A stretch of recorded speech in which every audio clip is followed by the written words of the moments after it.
coups de couteau, violents et rixes mortels. En France, c'est l'été meurtrière Fabien Besançon. La multiplication d'agressions d'une extrême violence qui marque l'actualité depuis le début de l'été inquiète les forces de l'ordre.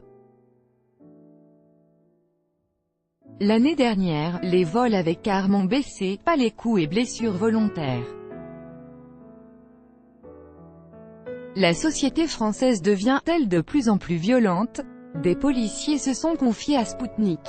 Enquête, je crie ma révolte, ça suffit, stop, aujourd'hui, c'est nous. Et demain qui encore? Je ne veux pas faire de politique, je parle en tant que maman. Une maman à qui on vient d'enlever son enfant. Je veux que ça cesse, j'en appelle à tous les politiques, de tous bords. Faites quelque chose. Notre pays sombre dans la violence. Il faut arrêter ça. Sauvez nos enfants, bon sang, sauvez nos enfants, se déchirant cri du cœur, c'est la maman d'Adrien Pérez qui l'a hurlé à nos confrères du Parisien. Le 29 juillet, le jeune homme de 26 ans sortait d'une boîte de nuit de la région grenobloise. Alors que Thibault, l'un de ses amis, est pris à partie par 3 individus qui le frappent à la tête dans un geste héroïque, Adrien s'interpose. Il se fera poignarder en plein cœur. Un sacrifice qui permettra à son ami de s'en sortir avec les poumons perforés. Il est toujours hospitalisé dans un état grave. Les frères Younes et Yanis El Habib, considérés par la justice comme les principaux agresseurs, ont été placés sous mandat de dépôt et écroués. Le 3e individu a pu ressortir libre sous contrôle judiciaire. Cette affaire, qui a provoqué de vives réactions sur les réseaux sociaux, est devenue en quelque sorte le funeste porte-étendard d'un été qui rime avec violence extrême. Avant Adrien, c'est Dorian Guéméné, 24 ans, qui est tombé sous les coups de ses agresseurs, le 7 juillet dernier. Il décédera le lendemain. Le déchaînement dont il a été victime a entraîné un traumatisme encéphalique majeur, d'après le parquet de Rennes. Celui qui s'était engagé dans l'armée de terre comme sapeur de combat avant de devenir serveur est tombé dans un guet-apens après une dispute à l'intérieur d'une boîte de nuit rennaise. Il a laissé 6 frères et sœurs. La société française est-elle en train de sombrer dans la violence? Olivier Ourcault, secrétaire national du syndicat de police Alliance responsable de la province, s'est confié à Sputnik France. Si l'on prend seulement juillet et début août en référence, il est vrai que l'on assiste à une vague de violence avec des événements extrêmement graves. Mais je pense que cette augmentation de la violence s'inscrit dans un cadre plus large. La France devient de plus en plus violente, et la litanie des faits divers semble lui donner raison. Le 15 juillet, un jeune homme de 18 ans a été pris à partie par plusieurs agresseurs dans un RER et roué de coups. Il n'a eu d'autre choix que de sauter du train lancé à 80 km/h pour s'extirper de cette terrible situation. Tu crois que parce qu'il y a du monde on va arrêter de te frapper? Lui avait alors lancé l'un de ses bourreaux. Michel, 87 ans, a été sauvagement battu le 19 juillet sur le palier de son immeuble d'Annemasse en Haute-Savoie.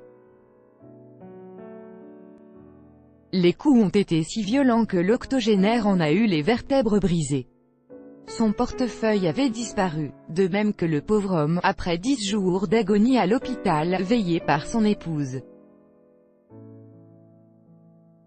Aujourd'hui, en France, on peut mourir pour un regard de travers. Les statistiques confirment le sentiment que l'on peut éprouver à la lecture de la presse régionale, qui relaie ces drames. Les victimes de coups et blessures volontaires sont en hausse, pour la 4e année consécutive, 4% en 2017. La hausse est plus sensible que l'année précédente, et le nombre de victimes approche des 223 000, un point haut en 10 ans. De son côté, Bruno Noël, secrétaire général pour le syndicat de police Alliance dans le Nord, soulignait à Sputnik France que la vague d'agression qui frappe la France est plus marquée que les étés précédents.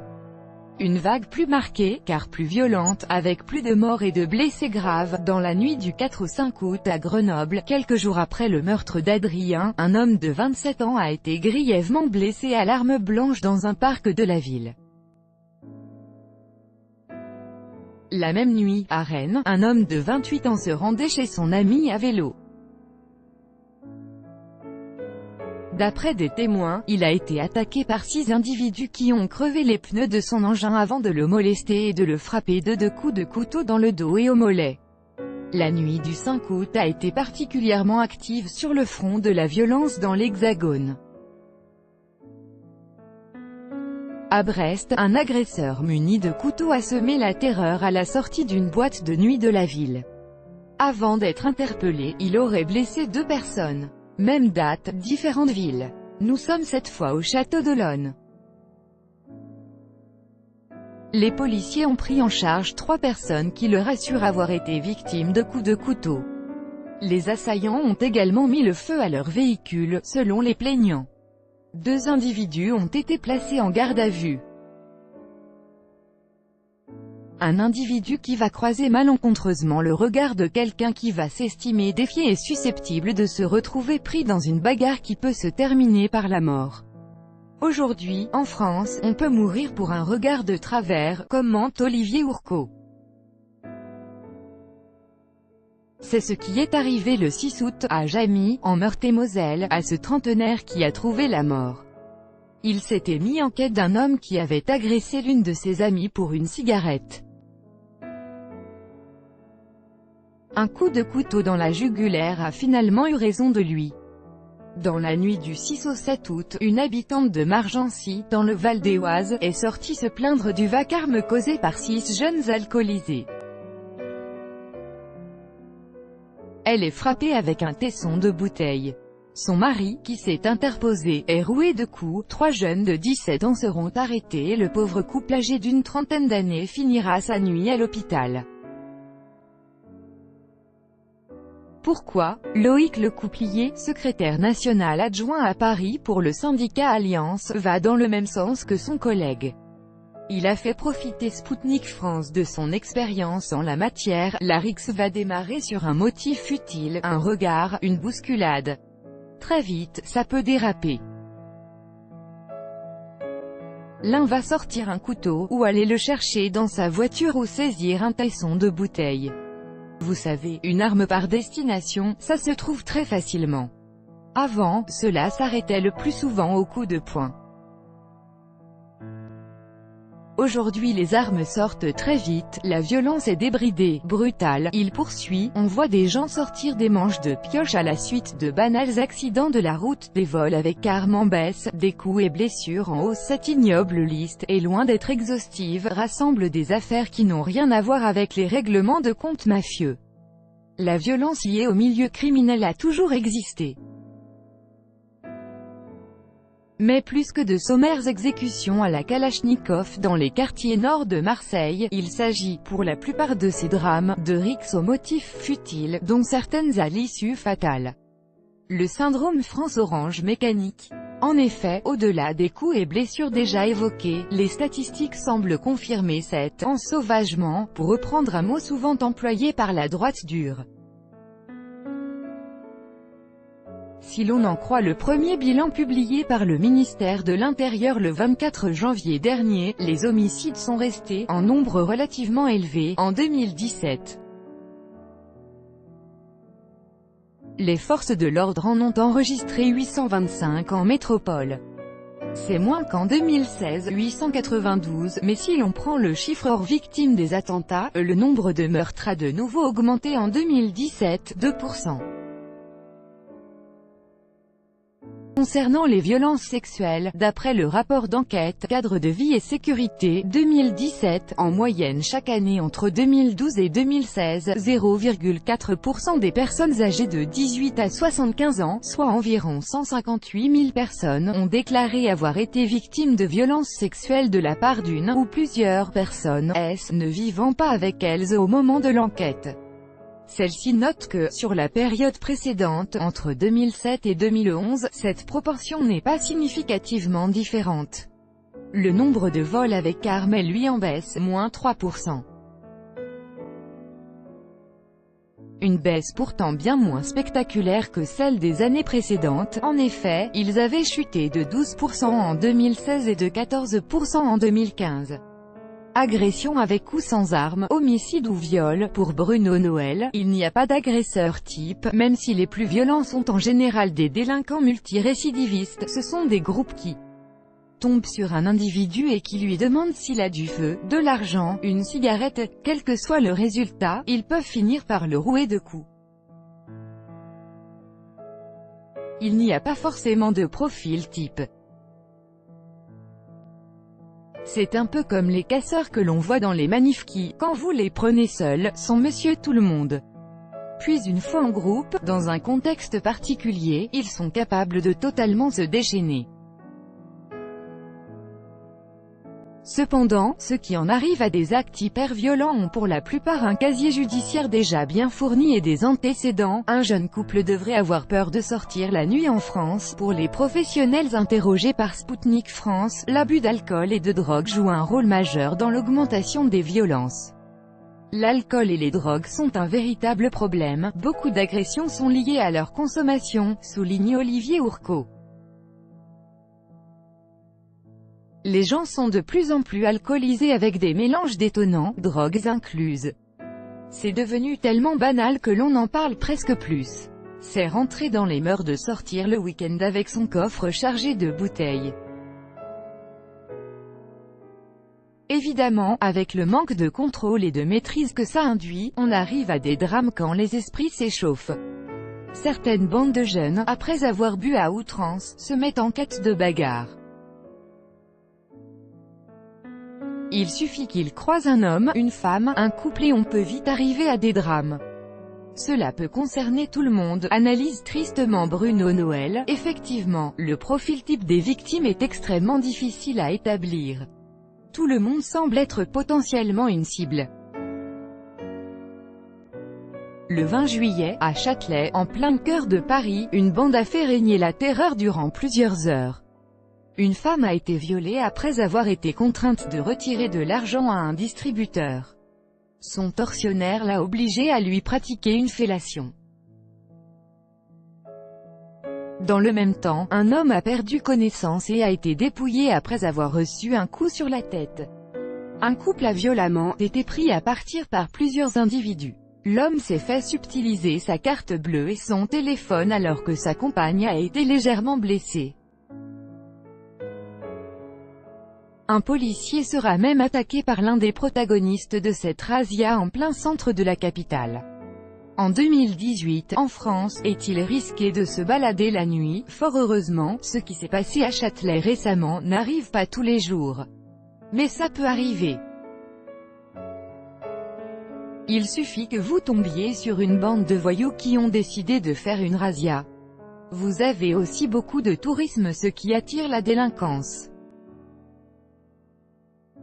On est également soumis à une forte pression migratoire qui fait que l'on constate aujourd'hui des faits que l'on voyait moins avant, beaucoup de vols avec violence, d'effractions. Tout cela s'accumule. Maintenant, dire que Paris est un coupe-gorge, je trouve cela un peu excessif, analyse Loïc Lecouplier. Reste qu'il incite à la prudence, tout comme son collègue Olivier Ourcault. En province, on constate le même phénomène de bandes de délinquants qui prennent notamment pour cible les vacanciers.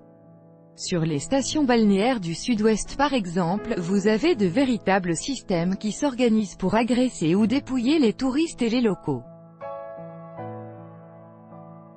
Ce n'est pas propre à la province ou à Paris, c'est propre à la France en général. Bruno Noël va même plus loin. À la question de savoir si un jeune couple devrait avoir peur de sortir la nuit en France, il répond clairement « oui ». Je demande à mes enfants de ne pas le faire, c'est triste, mais on en est là, avoue-t-il. Un problème lui tient particulièrement à cœur, celui des témoins qui ne réagissent pas. Tout ça, c'est aussi la faute à l'indifférence des gens. Chacun défend sa peau et les témoins d'agression font souvent preuve d'une apathie assez choquante. Quand des passants, en nombre largement supérieur par rapport aux assaillants, sont témoins d'une agression et ne bougent pas, ils sont coupables de non-assistance à personne en danger, souligne-t-il. Les cas d'agression, notamment dans les transports, sans qu'aucun témoin ne réagisse, ont été nombreux ces dernières années. En 2014, la tentative de viol sur une jeune femme de 29 ans par un ressortissant marocain âgé de 19 ans, qui a débuté dans le métro de Lille, a duré une trentaine de minutes sans que les nombreux témoins ne bougent un cil. Les gens sont partis dans l'autre rame tout au fond. Ils m'ont laissée toute seule et ils me regardaient me faire agresser, expliquait-elle à nos confrères du Figaro. Patricia Pérez, la mère d'Adrien, est du même avis que Bruno Noël. Alors qu'elle s'exprimait auprès de nos confrères du Parisien, elle a déclaré très émue: « On ne peut pas rester brinque-ballant devant l'agresseur de quelqu'un. Que ce soit son meilleur ami ou un passant. Ce n'est pas possible, ce serait inhumain de ne pas porter secours. Et mon petit n'était pas comme ça. Oui, il est mort en héros. Comment éviter d'être victime d'une telle tragédie? Quels sont les gestes à adopter? Il faut sortir avec des amis, éviter de sortir seul ou en trop petits groupes, choisir des endroits réputés comme sûrs. Et le plus important, dans le cas où vous seriez menacé et qu'aucun policier ne se trouverait autour, la chose la plus intelligente à faire, c'est d'éviter le conflit. Si on vous demande votre téléphone et que vous sentez que vous êtes en danger, vous donnez votre téléphone, conseille Loïc Lecouplier. Bruno Noël se montre fataliste, le souci c'est que ça peut arriver partout. Regardez ce qu'il s'est passé à Châtelet. Si on ne peut même plus se balader en plein de cœur de Paris sans craindre d'être agressé, c'est tout de même inquiétant. Tous les policiers interrogés par Spoutnik sont d'accord. En dehors des habituelles demandes supplémentaires d'effectifs, la première priorité pour améliorer la situation, c'est une réponse pénale plus sévère de la part de la justice. Il faut clairement une réponse pénale plus ferme, qu'elle soit pour les agressions sur des civils ou sur des policiers. Les prisons sont certes engorgées, mais le fait est que la réponse n'est pas là. Il faut que les délinquants aient peur de la sanction. S'ils se disent pour peu qu'ils soient mineurs ou défavorablement connus des services de police, de toute façon je ne risque pas grand-chose, cela ira de pire en pire, déclare Bruno Noël. Olivier Ourcault abonde dans ce sens, et souhaite également que la police se recentre sur son cœur de métier. Aujourd'hui, les policiers sont employés à des missions autres que celles de la lutte contre la délinquance. Est-ce qu'il est normal qu'un policier garde un bâtiment? Est-ce qu'il est normal qu'il passe sa journée devant un écran de vidéosurveillance? Mais le plus important c'est la réponse pénale qui doit être ferme. D'après le rapport d'enquête « Cadre de vie et sécurité » 2017, 11% des personnes de 14 ans ou plus ont déclaré se sentir en insécurité, souvent, parfois, dans leur quartier ou leur village. Si l'on prend la période 2007 à 2017, l'insécurité locale ressentie est restée stable. Elle a oscillé entre 19 et 21%. Reste à savoir s'il faut se féliciter que le chiffre n'ait pas substantiellement augmenté ou s'inquiéter qu'il soit si haut. Bruno Noël voit le tableau sécuritaire plutôt noir. On a cru à un moment que les choses allaient mieux et puis cet été, nous avons cette recrudescence de violence gratuite et extrême qui peut toucher n'importe qui à n'importe quel moment.